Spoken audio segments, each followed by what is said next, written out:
በእስራኤሎች ዘንድ ጨለማ በሚባለው ዘመን ወቅት ነበር። አዎ እስራኤላውያኖች ለ40 ዓመታት ሙሉ በፊሊስጤማውያኖች ሲጨቆኑና ሲገዙ ነበር። በዚህ ሁሉ ውስጥ ግን ዞራ በምትባለው ከተማ ውስጥ አንድ ማኑሄ የሚባል ከዳን ነገድ የሆነ ሰው ይኖር ነበር። ታዲያ ግን ሚስቱ ልጅ መውለድ አትችልም ነበረ፣ መሃን ነበረች።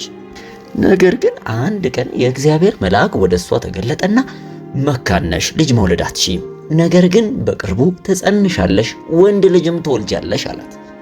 በመቀጠልም ግን ታዲያ ከዚህ ልጅ ጋር በተያያዘ የሚያሰክር ነገር እንዳትጠጪ ወይም ደግሞ ያልተቀደሰ ነገር እንዳትመገቢ ብሎ አስጠነቀቃት። ታዲያ ግን የምትወልጂው ልጅ በፍጹም ፀጉሩን መቁረጥ የለብሽም፣ በፀጉሩ ላይ ምላጭ እንዳያልፍ፣ ምክንያቱም ልጁ ናዝራዊ ስለሚሆን ገና ከማህፀኑ ጀምሮ ለእግዚአብሔር የተሰጠ ልጅ ነው የሚሆነው። መላው እስራኤልንም ከፊሊስጤማውያኖች እጅ የሚያስጥል መስፍን ይሆናል ብሎ ተናገራት። ታዲያ ይቺ ሴት በጣም ደስተኛ ሆና በሩጫ ለባሏ ሄዳ የተፈጠረውን ነገር ለመናገር ወሰነች። ታዲያ ባልየው ማኑሄ ይሄ ነገር በድጋሚ እንዲታይ መጸለይ ጀመረ ወደ እግዚአብሔር። የሚወለደውንም ልጅ እንዴት ማሳደግ እንዳለባቸው እንደገና እንዲያስተምረው ፈለገ። በዚህ ሰዓት እግዚአብሔር የማኑሄን ጸሎት በድጋሚ ሰማ። ታዲያ ያ መልአክ ድጋሚ ተመለሰ። ማኑሄም መልአኩን እንዲህ ብሎ ጠየቀ። ትንቢቱ በተፈጸመ ጊዜ ምንድነው በልጁ ላይ ማድረግ ያለብን በሕይወቱ ላይ ብሎ ጠየቀ። መልአኩም በድጋሚ እያንዳንዱ ከእግዚአብሔር ዘንድ የታዘዘውን ትእዛዝ ነገራቸው። እናቲቱም አጥብቃ ትእዛዛቱን እንድትከተል አስጠነቀቃቸው። ከጥቂት ጊዜያቶችም በኋላ ልክ እንደተነገረው ማኑሄና ባለቤቱ ሕፃን ልጅን ወለዱ። ስሙንም ሳምሶን ብለው ጠሩት። ታዲያ ይህ ልጅ ባደገ ጊዜ እግዚአብሔር ባረከው። በዞራ ውስጥ በኤሽታኦል ሸለቆ ውስጥ በነበረበት ጊዜ የእግዚአብሔር መንፈስ መጥቶ ሳምሶንን ያነቃቃው ጀመር። ታዲያ አንድ ጊዜ ወደ ተምና ከተማ በወረደ ጊዜ አንድን ፊሊስጤማዊት ቆንጆ ሴት ይመለከታል። ወዲያውኑም ወደ ቤተሰቦቹ ይመለስና ጉዳዩን ነገራቸው። በተምና አንዲት ሴት አግኝቻለሁ፣ እሷን ልክ እንደ ሚስት አድርጋችሁ ዳሩልኝ ብሎ ለቤተሰቦቹ ይናገራል። ቤተሰቦቹ ግን በዚህ ደስተኛ አልሆኑ። እንዴት ፊሊስጤማዊ ሴት ወዶ ይመጣል ብለው አዘኑ። ከህዝቦች መካከል አንድ ቆንጆ መልካም ሴት አጥተህ ነው ከፊሊስጤም መካከል ሴት የምትወደው ብለው ይጠይቁታል። እንዴት ካልተገረዙ ፊሊስጤማውያኖች መካከል ሚስት ልትፈልግ ሄድክ ብለው ጠየቁት። ነገር ግን ሳምሶን ቤተሰቦቹን አልሰማም። ይልቁንስ አምርሮ ይጠይቃቸው ጀመር። ይህቺን ሴት አምጡልኝ፣ ሚስቴ መሆን ያለባት እርሷ ናት ብሎ መጮህ ጀመረ። ነገር ግን ይሄን ነገር ቤተሰቦቹ አላስተዋሉም ነበር። ለካ እግዚአብሔር በፊሊስጤማውያኖች መካከል ነገር እየፈለገ ነበርና ይህንን ምክንያት አድርጎ ሊጠቀም ፈልጎ ነው። ታዲያ አንድ ወቅት ላይ እንደለመደው ሳምሶን ወደ ተምና እየሄደ ባለበት ድንገት ከጫካ ውስጥ አንድ ወጠምሻ የሆነ የሚያስፈራ ወጣት አንበሳ ወደ ሳምሶን ተጠጋ። ታዲያ ሳምሶንን ሊበላው ዘሎ ሊወጣበት ሲል ድንገት በሳምሶን ላይ የእግዚአብሔር መንፈስ ወረደበት። ከየት መጣ የማይባል ኃይል በሱ ላይ ስለመጣ ሳምሶን ልክ እንደ ፍየል ጥቦትና እንደ ግልገል በእጁ ብቻ አንበሳውን ገነጣጠለው። የአንበሳውን ሬሳ በመንገድ ላይ ጥሎት ሄደ። እግዚአብሔር በሳምሶን ላይ አንዳች የጀመረው ትልቅ ነገር እንዳለ ማሳያ አንዱ ይሄ ነው። ታዲያ ግን ሳምሶን የተፈጠረውን ለማንም ቢሆን አላወራም። ለአባቱም ቢሆን ለእናቱም አልተናገረም። በኋላ ላይ ታዲያ በዛው መንገድ ተመልሶ በሚመለስበት ያንን የገደለውን አንበሳ ሬሳው በመንገድ ላይ ሆኖ በዛም ሬሳ ውስጥ የንብ ማር ተቀምጦ አገኘ። ታዲያ በሚገርም ሁኔታ ሳምሶን ያንን የንብ ማር ይልስና ለቤተሰቦቹ ይዞ ሄደ። እነሱንም አበላቸው። አሁንም ቢሆን ግን ይህንን ማር ከየት እንኳን እንዳመጣው ለቤተሰቦቹ አልተናገረም ነበር። ከጥቂት ጊዜም በኋላ በሳምሶን በሰርጉ ላይ 30 ለሚሆኑ ፍልስጤማውያኖች አንድን ምሳሌ ይጠይቃቸው ጀመር። እንደዚህ አላቸው፣ እስቲ አንድ ምሳሌ ልንገራችሁና ፍቱልኝ። ይህንን ምሳሌ በ7 ቀን ውስጥ ፈታችሁ ካመጣችሁልኝ ለእናንተ 30 ልብስ መቀየሪያ አመጣላችኋለሁ፣ እንዲሁም 30 ቀያሪም እጨምርላችኋለሁ። ነገር ግን ምላሹን ማምጣት ካልቻላችሁ ደግሞ እናንተ በምትኩ 30 ልብስና 30 ቀያሪ ታመጣላችሁ ብሎ ነገራቸው። እነርሱም በደስታ እሺ እስቲ ምሳሌውን ንገረን ብለው ጠየቁት። እርሱም እንዲህ ብሎ ነገራቸው። ከገዳዩ ውስጥ ጣፋጭ ነገር ወጣ ብሎ ጠየቃቸው።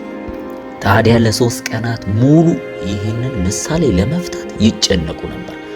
ምንም ግን ምላሽ በማጣታቸው ምክንያት ወዲያውኑ ሳምሶን ወዳገባት ወደዛች ፍልስጤማዊ ሴት ሄዱና ይህንን ተረትና ምሳሌ እንደምንም ብለሽ ከባልሽ ውስጥ ፈተሽ ይዘሽልን፣ አለበለዚያ አንቺንና ቤተሰቦችን ሁሉ እናቃጥላቸዋለን፣ የአባትሽንም ቤት ሁሉ መቃብር ነው የምናዘጋጀው ብለው አስፈራሯት። በዚህ ሰዓት ታዲያ ሴቲቱም ተጨነቀችና ወደ ባሏ ወደ ሳምሶን ሄዳ እንዲህ ብላ እሱን ማስጨነቀችው። አንተ አትወደኝ፣ ብትወደኝ ኖሮ አንተ ለሕዝቤ የሰጣቸውን ምሳሌ እንኳን ለኔ ትነግረኝ ነበር። ግን ለሕዝቤ የሰጣቸውን ያንን ምሳሌ ለኔ እንኳን መልሱን አልነገርከኝም ትለዋለች። እሱም ለእናትና ለአባቴ እንኳን አልነገርኳቸውም፣ እንዴት ነው ላንቺ ምነግርሽ ብሎ ይመልስላታል። የሚቀጥለውንም 7 ቀን ሙሉ አትወደኝም እያለች ታለቅስ ጀመረ። ታዲያ በሰባተኛው ቀን ግን እጅግ በጣም ስላለቀሰችና ስለጨቀጨቀችው የተረቱን ፍቺ ይነግራታል። ታዲያ በዚህ ሰዓት እሷም ቀስ ብላ ሄዳ ለነዛ ለፊልስጤማውያኖች ምላሹን ፍቺውን ነገረቻቸው። ቀኑ በደረሰም ጊዜ እነዛ ፊልስጤማውያኖች ወደ ሳምሶን መጥተው ምላሹ እንዳገኙት ነገሩት። እንዲህ ብለው በምሳሌ መለሱለት። ከአንበሳ የጠነከረ ከማር የጣፈጠ ምን አለ አሉት። በዚህ ሰዓት ሳምሶን በጣም ደነገጠ። በዚህ ሰዓት እጅግ በጣም ተበሳጨና ሳምሶን ወደ መንገድ ወርዶ ከነሱ መካከል ያሉ 30 ሰዎችን ሄዶ ደበደባቸውና ልብሳቸውን ገፎ አምጥቶ ቃል ለገባላቸው ሰዎች ያስረከበ። በሱ ላይ የእግዚአብሔር መንፈስ በኃይል ወርዶበት ነበርና ነው። ሳምሶንም ወደ ቤተሰቦቹ ቤት ደርሶ በተመለሰ ጊዜ የዛች ሴት የፍልስጤማዊ አባት የሳምሶንን ሚስት ለአንድ ለሌላ ከሳምሶን ጋር ይሆን ለነበረ ሰው አሳልፎ ሰጥቷት ነበር። ማለትም ሌላ ወንድ አግብቷት ነበር። ታዲያ ሳምሶን ጊዜውን ጠብቆ ሚስቱን ለማግኘት ወደዛ በሄደ ጊዜ የልጅቷ አባት በሩን ከፈተለትና በጣም አዝናለሁ፣ ልጄን እንደማትወዳት ስለተሰማኝ ለሌላ ወንድ ሰጥቻታለሁ፣ ከፈለክ እህቷለች፣ የእሷ እህት የበለጠ ቆንጅዬ ናት፣ እሷን ማግባት ትችላለህ አለው። በዚህ ሰዓት ሳምሶን እጅግ በጣም ተበሳጨ። በዚህ ሰዓት አልምራችሁም፣ አሁንስ በዛ፣ እነዚህን ፍልስጤማውያኖች እጎዳቸዋለሁ ብሎ ማለት። በዚህ ሰዓት ታዲያ ሳምሶን አንድ ነገር አደረገ። ወደ ዱር ሄደና 300 ቀበሮዎችን ፈልጎ ያዘ። እያንዳንዱንም እርስ በርስ በጭራቸው አንድ ላይ አድርጎ አሰራቸውና በፊልስጤማውያን እርሻ ላይ እሳት ለኩሶ ቀበሮዎቹን ለቀቃቸው። በዚህ ጊዜ መላው የፊልስጤም እርሻ ተቃጠለ። በዚህ ሰዓት መላው የፊልስጤም እርሻና አካባቢያቸው ሁሉ በእሳት ጋየ። እነርሱም ለነፍሳቸው እየሰጉ በጩኸት አካባቢውን አጥለቀለቁት። እርሱም ምንም ሳያስቀር የቀራቸውን ነገር ሁሉ አቃጠለባቸው። ፊልስጤማውያኖቹም ይህንን ነገር ማን እንዳደረገ በደረሱበት ጊዜ ሳምሶን አስቀድሞ በነበረችው ሚስቱ አማካኝነት ለሌላ ስለተሰጠች በዛ ተናዶ እንደዛ እንዳደረገ ስላወቁ የዛችን ቤት በሙሉ ከነቤተሰቦቿ አቃጠሉ። በዚህ ሰዓት ሳምሶን ግን ይህንን በሰማ ጊዜ ይበልጡኑ ተናደደ።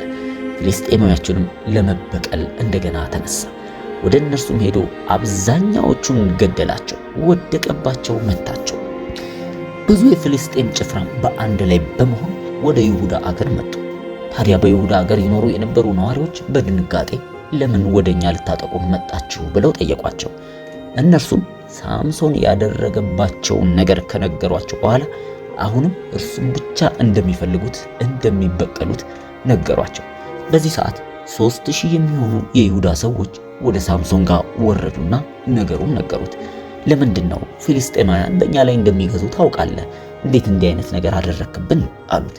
አሁንም አንተን አስረን ወደ ፊልስጤማውያኖች ልንሰጥህ መተናል ብለው ነገሩት።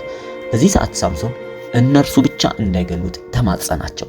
በገመድ ማስረው ለፊልስጤማውያን ብቻ እንዲሰጡት ነገራቸው። በዚህ ሰዓት እነርሱም በሐሳቡ ተስማሙ። አዎ እኛ አንተን አንነካ፣ ይልቁንስ አንተን አስረን ለፊልስጤማውያኖቹ ነው የምናስረክበው ብለው ቃል ገቡለት። ታዲያ ቃል እንደገቡት ሳምሶንን በአዲስ ጠፍር አሰሩትና ወደ ፊልስጤማውያኖች ይዘውት ሄዱ። ፊልስጤማውያኖች ሳምሶን በአዲስ ጠፍር ታስሮ ወደ እነሱ እንደመጣ ባዩ ጊዜ ደስ አላቸው። እሱንም ሊገድሉት ወደሱ ተጠጉ። በዚህ ጊዜ ግን አንዳች ነገር ተፈጠረ። በሳምሶን ላይ ታላቅ የሆነው ኃይለኛ የእግዚአብሔር መንፈስ ወረደበት። ያንን የታሰረበትንም እርጥብ ገመድ ልክ እንደ አንድ ጨርቅ በጣጠሰው። በአጠገቡም የአዲስ አህያ አጥንት አገኘና ያንን የአህያ አጥንት ብድግ አድርጎ በአጠገቡ የነበሩትን መላው ፍልስጤማውያኖችን ጨራረሳቸው። ሳምሶንም በሚያስደንቅ ሁኔታ 1000 የሚሆኑ ፍልስጤማውያኖችን በአህያ መንጋጋ ብቻ ገድሎ ጨረሳቸው። በዚህ ሰዓት ይህንን በፈጸመ ጊዜ ሳምሶን በዛ ስፍራ ላይ እጅግ በጣም ተጠማ። ከጥሙም የተነሳ ሊሞት እንደሆነ ተሰማው። ወዲያውኑ ወደ እግዚአብሔር እንዲህ ብሎ ጮኸ። እግዚአብሔር ሆይ ለባሪያ ይህንን የሚያክል ታላቅን ድል ሰጠኸው። ታዲያ በእነዚህ ባልተገረዙ ፍልስጤማውያኖች እጅ አሳልፈ ልሰጠኝ ነው? በጥም እንደዚህ እስከመሞት ድረስ የሆንኩት ብሎ ጸለየ። በዚህ ሰዓት አንዳች ምንጭ በአጠገቡ ፈለቀለት። ያንንም ምንጭ አንስቶ ሳምሶን ጠጣ፣ ሕይወቱም ተመለሰች። እስከ ዛሬ ድረስ ያ ታላቅ ምንጭ አኮሬ ተብሎ ይጠራል። እስከ ዛሬም ድረስ በሊሃይ የሚገኝ ስፍራ ነው። እንደዚሁ ከዕለታት አንድ ቀን ሳምሶን ወደ ጋዛ ወረደ። በዚያም ዓይኑን የጣለባት አንዲት እጅግ የተዋበች ሴት ተመለከተ። ወደ እርሷም ቤት ገብቶ ከእርሷ ዘንድ አደረ። ታዲያ በዛ በጋዛ የነበሩ ፍልስጤማውያኖች ሳምሶን በጋዛ እንዳሉ በሰሙ ጊዜ እጅግ በጣም ደስ አላቸው።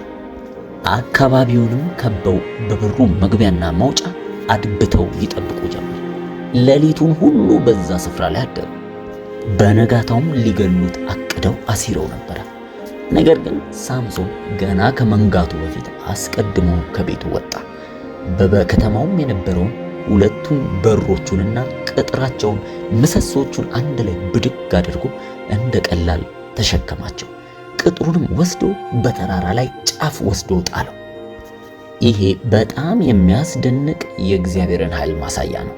ልክ እንደ ቀላል የአንድን ከተማ ቅጥር ተሸክሞ በተራራ ላይ ወስዶ ማስቀመጡ የእግዚአብሔር ኃይል በእውነትም በሳምሶን ላይ ይሰራ እንደነበረ ሚስጥራዊ የሆነ ማሳያ ነው። ከጊዜያቶች በኋላ ግን ይሄ ሳምሶን የተባለ ሰው በዛች በፊልስጤማዊ ሴት ፍቅር ተነደፈ። ስሟም ደሊላ ይባል ነበር። ታዲያ ይህንን ያወቁት እነዛ ፊልስጤማውያኖች ቀስ ብለው ወደዚች ሴት ጋር ይሄዱና እስቲ ቀስ ብለሽ አወጣተሽ ጠይቂው፣ የዚህ ሰውዬ የኃይሉ ምንጭ ምኑ ነው ብለው ጠየቋት። እንዴትስ ነው ይህንን ኃይሉን ምንጭ አውቀን አስረን እሱን ለኛ የምናስገዛው አሏት። ይህንን ከነገረቻቸው እያንዳንዳቸው 1100 የሆነ ብር እንደሚሰጧት ነገሯት። በሐሳባቸው ተስማማች። ቀስ ብላ መጪ ሴት ታዲያ ወደ ሳምሶን ትጠጋና እስቲ የኃይልህ ምንጭ ምንድን ነው ንገረኝ፣ እንዴትስ ነው አስሬህ አንተን ኃይል አልባ መሆን የምትችለው ብላ ጠየቀችው። ሳምሶንም በ7 አዳዲስ እርጥብ ጠፍር ከታሰርኩኝ እንደ ማንኛውም ሰው ደካማ ሆናለሁ ብሎ ነገራት። ታዲያ ይህንንም የነገረቻቸው ፊልስጤማውያን አዳዲስ የሆኑ 7 እርጥብ ጠፍሮች አመጡላትና ሳምሶንን ጥፍር አድርጋ በተኛበት አሰረችው። በኋላ ላይም በክፍሉ ውስጥ አንድ ፊልስጤማዊ ተደብቆ አስቀመጠችና በድንገት ሳምሶንን እንዲህ ብላ ልትፈትነው ሞከረች። ሳምሶን ሳምሶን ፊልስጤማውያን መጡብህ አለችው። ታዲያ በዚህ ጊዜ ሳምሶን ድንገት ብድግ ይልና እነዛን የታሰሩበትን ጠፍሮች ልክ እንደ አንድ ብጣሽ ጨርቅ ቁርጥርጥ አድርጎ ከላዩ ላይ አነሳቸው። በዚህ ሰዓት ታዲያ ደሊላ ተቆጣች። ለምንድን ነው የዋሸኸኝ? በአዲስ እርጥብ ገመድ ከታሰርኩ እንደ ማንኛውም ሰው ሆናለሁ ብለህ ነበር። አሁንስ የደበከኝ ሚስጥር አለ ማለት ነው። ሳምሶን ምን አይነት ቦታ ላይ ነው ኃይልህ ያለው? ይህንን ካልነገርከኝ አኮርፋለሁ አለችው። በኋላ ላይ ሳምሶን ደግሞ እንደገና እንዲህ ብሎ መለስላት። የፀጉሬን 7 ጉንጉኖች አንድ ላይ አስረሽ በአንድ ሚስማር ካጣበቅሽው ያን ጊዜ እንደማንም ሰው ደካማ ነኝ ብሎ መለሰላት። ታዲያ ሳምሶን በተኛበት ጊዜ 7ቱን ጉንጉኖች አንድ ላይ አስራ እንደተናገራት በሚስማር አጣበቀችው። ታዲያ አሁንም ልትፈትነው ፈልጋ ሳምሶን ሳምሶን ፊልስጤማውያኖች መጡብህ ብላ በሌሊት ቀሰቀሰችው። እርሱም እንደ ቀልድ እንደተለመደው እነዛን የታሰረበትን ሚስማር በጣጥሶ አነሳ። በዚህ ሰዓት ደሊላ እንደገና ተበሳጨችና ተቆጣች። ብድግም ብላ እንዴት ነው እወድሻለሁ የምትለኝ? ለምንድን ነው የምትዋሸኝ? ለምንድን ነው የኃይልህን ሚስጥር የማትነግረኝ? ብላ ትነዘንዘው ጀመር። ይሄ 3ኛ ጊዜ ነው ስትዋሸኝ፣ ሚስጥርህን አልነገርከኝም፣ አትወደኝም ማለት ነው ብላ ጮኸችበት። ሳምሶን በዚህ ሰዓት የደሊላ ንዝንዝ እጅግ ያታከተው ይመስላል። እስኪ ደክመው ድረስ ዕለት በዕለት በጉዳዩ ትነዘንዘው ጀመር። በዚህ ሰዓት ግን ሳምሶን ሙሉ ታሪኩን ነገራት፣ አንድም ሳያስቀር። እኔ ከልጅነቴ ጀምሮ ምላጭ ፀጉሬ ነክቶት አያውቅም፣ ምክንያቱም ናዝራዊ ነኝ። ነገር ግን ፀጉሬ ከላይ ላይ ከተነሳ በፍጹም ጉልበትና ኃይል አይኖረኝም፣ ባዶ ሆናለሁ ብሎ በውስጡ የተቀመጠውን ያንን ታላቅ ኃይል ለደሊላ ምንም ሳያስቀር ነገራት። በዚህ ሰዓት ደሊላ ሳምሶን ምንም ሳያስቀር ሙሉ ሚስጥሩን እንደነገራት ባወቀች ጊዜ ቀስ ብላ መልእክተኞችን ወደ ፊልስጤማውያኖቹ ላከች።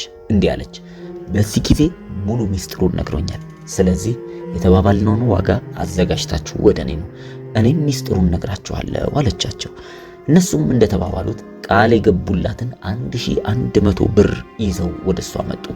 በሌሊትም ሳምሶን በተኛበት አንድን ጎበዝ ጠርታ ከላዩ ላይ ያለውን ፀጉር እንዲላጭ አደረገ።